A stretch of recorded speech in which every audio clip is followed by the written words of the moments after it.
سبب ساختن همین چایخانه به خاطر خلق است، به خاطر مردم است که مردم در وقت بیکاری خود، در وقتی که عصبی خسته دارد بیاید عصبش یعنی راحت بکند و این چنین استراحتی با فراغت.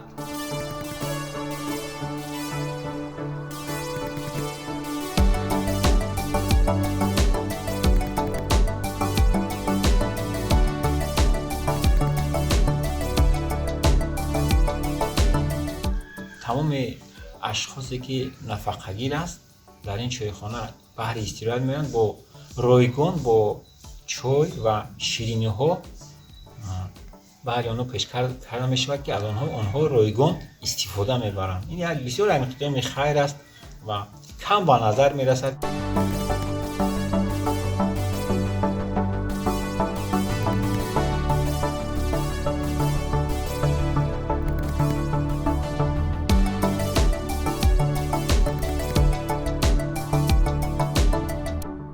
امو سولو باید میاد که امو سفیدا هم میشنن چند خوز اگه جای ورا ما ایواز کردیم.